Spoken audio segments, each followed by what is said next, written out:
ఒక పాట ఎలా పాడాలి అంటే, మనం ఒక దగ్గర కూర్చున్నాం. కూర్చున్న తర్వాత నెక్స్ట్ ఎవరితోన్నా గొడవ పడతాం అనుకో, అప్పుడేం చేస్తాం? ఈ కూర్చున్న స్థితిని కోల్పోతాం కదా! అలా కోల్పోవద్దనమాట. గొడవ పడుతూ ఉండాలి. కానీ కూర్చున్న స్థితిని కోల్పోవద్దు. అలాగే గొడవ పడుతున్న స్థితిని కోల్పోకుండా ఎదుటివాడిని నెట్టేస్తాం. ఇంకో స్థితి ఉంటది. అప్పుడు ఈ గొడవ పడే స్థితిని కోల్పోవద్దనమాట.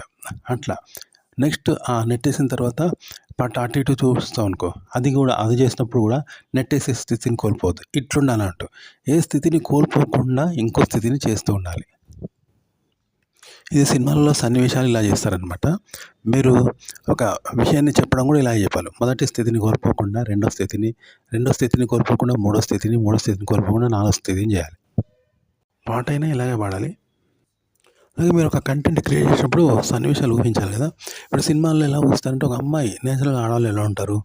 అలా ఉంటుంది స్త్రీత్వం సహజంగా ఫస్ట్ ఉంటుంది. ఉండి ఆమెను ఏమన్నా కామెంట్ చేసినప్పుడు రియాక్ట్ అయినప్పుడు కానీ, అప్పుడు మళ్ళీ ఏం చేస్తుంది? ఈ స్త్రీత్వాన్ని కోల్పోకుండా రియాక్ట్ అవుతూ ఉంటుంది. మళ్ళీ ఆ రియాక్ట్‌ని కూడా కోల్పోకుండానే ఇంకోటి చేస్తూ ఉంటుంది. అట్లుంటుంది. ఇప్పుడు డ్రెస్ మార్చుకుంటుంది అనుకో ఒక అమ్మాయి. అమ్మాయిగా ఉంటుంది ఫస్ట్. ఉండినే మళ్ళీ డ్రెస్ మార్చుకోవడం చేస్తుంది. తప్ప అమ్మాయితనం కోల్పోదన్నమాట.